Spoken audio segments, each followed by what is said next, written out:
Sleep now, I'll keep watch. I'll wake you if anything happens, he says. I hesitate. Katniss, you can't stay up forever. He's got a point there. I'll have to sleep eventually, and probably better to do it now than when he seems relatively alert and we still have daylight on our side. All right, I say, but just for a few hours. Then you wake me. It's too warm for the sleeping bag now. I smooth it out on the cave floor and lie down, one hand on my loaded bow in case I have to shoot at a moment's notice. Peeta sits beside me, leaning against the wall, his bad legs stretched out before him, his eyes trained on the world outside. Go to sleep, he says softly. His hand brushes the loose strands of my hair off my forehead. Unlike the staged kisses and caresses so far, this gesture seems natural and comforting. I don't want him to stop, and he doesn't. He's still stroking my hair when I fall asleep. Too long. I slept too long. I know from the moment I open my eyes that we're into the afternoon. Peeta's right beside me, his position unchanged. I sit up, feeling somehow defensive, but better rested than I've been in days. Peeta, you were supposed to wake me after a couple hours, I say. For what? Nothing's going on here, he says. Besides, I like watching you sleep. You don't scowl. It improves your looks a lot. This, of course, brings on a scowl that makes him grin. That's when I notice how dry his lips are. I test his cheek, hot as a coal stove. He claims he's been drinking, but the containers still feel full to me. I give him a few more fever pills and stand over him while he drinks first one, then a second quart of water. Then I tend to his minor wounds, the burns, the stings, which are showing improvement. I steel myself and unwrap his leg. My heart drops into my stomach. It's worse, much worse. There's no more pus in evidence, but the swelling is increased, and the tight, shiny skin is inflamed. Then I see the red streaks starting to crawl up his leg. Blood poisoning. Unchecked, it will kill him for sure. My chewed-up leaves and ointment won't make a dent in it. We'll need strong anti-infection medicine drugs from the capital. I can't imagine the cost of such potent medicine. If Haymitch pulled every donation from every sponsor, would he have enough? I doubt it. Gifts go up in price the longer the games continue. What buys a full meal one day buys a cracker on day 12. The kind of medicine Peeta needs would have been at a premium from the beginning. Well, there's more swelling, but the pus is gone, I say in an unsteady voice. I know what blood poisoning is, Katniss, says Peeta, even if my mother isn't a healer. You're just going to have to outlast the others, Peeta. They'll cure it back in the capital when we win, I say. Yes, that's a good plan, he says, but I feel this is mostly for my benefit. You have to eat. Keep your strength up. I'm going to make you soup, I say. Don't light a fire, he says. It's not worth it. We'll see, I say. As I take the pot down to the stream, I'm struck by how brutally hot it is. I swear the game makers are progressively ratcheting up the temperature in the daytime and sending it plummeting at night. The heat of the sun-baked stones by the stream gives me an idea, though. Maybe I won't need to light a fire.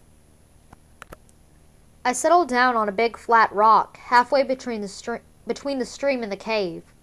After purifying half a pot of water, I place it in direct sunlight and add several egg-sized hot stones to the water. I'm the first to admit I'm not much of a cook, but since soup mainly involves tossing everything into a pot and waiting, it's one of my better dishes. I mince grusling until it's practically mush and mash some of Rue's roots. Fortunately, they've both been roasted already, so they mostly need to be heated up. Already between the sunlight and the rocks, the water's warm. I put in the meat and roots, swap in fresh rocks, and go to find something green to spice it up a little. Before long, I discover a tuft of chives growing at the base of some rocks. Perfect. I chop them very fine and add them to the pot. Switch out the rocks again, put on the lid, and let the whole thing stew. I've seen very few signs of game around, but I don't feel comfortable leaving Peta alone while I hunt, so I rig half a dozen snares and hope I get lucky. I wonder about the other tributes, how they're managing now that their main source of food has been blown up. At least 3 of them, Cato, Clove, and Foxface, have been relying on it. Probably not Thresh, though. I've got a feeling he must share some of Rue's knowledge about how to feed yourself from the earth. Are they fighting each other? Looking for us? Maybe one of them has located us, and is just waiting for the right moment to attack. The idea sends me back to the cave. Peta's stretched out on top of the sleeping bag in the shade of the rocks. Although he brightens a bit when I come in, it's clear he feels miserable. I put cool cloths on his head, but they warm up almost as soon as they touch his skin. "Do you want anything?" I ask. "No," he says. "Thank you. Wait, yes, tell me a story." "A story? About what?" I say. I'm not much for storytelling. It's kind of like singing. But once in a while, Prim wheedles one out of me. "Something happy. Tell me about the happiest day you can remember," says Peta. Something between a sigh and a huff of exasperation leaves my mouth. A happy story? This will require a lot more effort than the soup. I rack my brains for good memories. Most of them involve Gale and me out hunting, and somehow I don't think these will play well with either Peta or the audience. That leaves Prim. "Did I ever tell you about how I got Prim's goat?" I ask. Peta shakes his head and looks at me expectantly, so I begin, but carefully, because my words are going out all over Panem. And while people have no doubt put 2 and 2 together that I hunt illegally, I don't want to hurt Gale or Greasy Say, or the butcher, or even the peacekeepers back home, who are my customers, by publicly announcing they're breaking the law too. Here's the real story of how I got the money for Prim's goat, Lady. It was a Friday evening, the day before Prim's 10th birthday in late May. As soon as school ended, Gale and I hit the woods, because I wanted to get enough to trade for a present for Prim. Maybe some new cloth for a dress, or a hairbrush. Our snares had done well enough, and the woods were flush with greens. But this was really no more than our average Friday night haul. I was disappointed as we headed back, even though Gale said we'd be sure to do better tomorrow. We were resting by a stream when we saw him. A young buck, probably a yearling by his size. His antlers were just growing in, still small and coated in velvet. Poised to run, but unsure of us. Unfamiliar with humans. Beautiful. Less beautiful, perhaps, when the 2 arrows caught him. One in the neck, the other in the chest. Gale and I had shot at the same time. The buck tried to run but stumbled, and Gale's knife slit his throat before he knew what happened. Momentarily, I felt a pang at killing something so fresh and innocent. And then my stomach grumbled at the thought of all that fresh and innocent meat. A deer. Gale and I have only brought down 3 in all. The first one, a doe, that had injured her leg somehow, almost didn't count.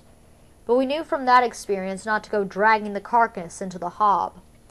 It had caused chaos with people bidding on parts and actually trying to hack off pieces themselves. Greasy Say had intervened and sent us with our deer to the butcher, but not before it had been badly damaged, hunks of meat taken, the hide riddled with holes. Although everybody paid up fairly, it had lowered the value of the kill.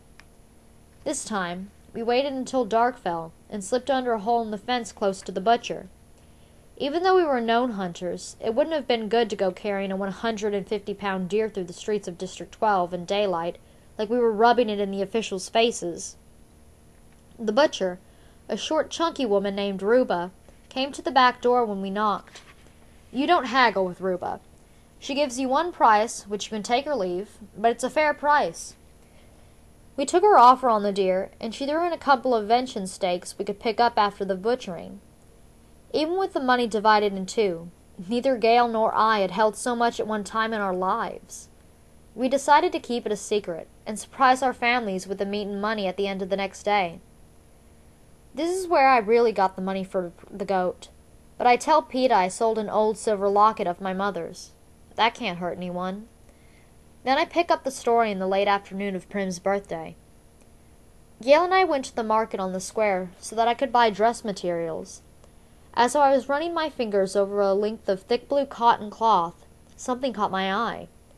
There's an old man who keeps a small herd of goats on the other side of the seam. I don't know his real name, everyone just calls him the Goat Man.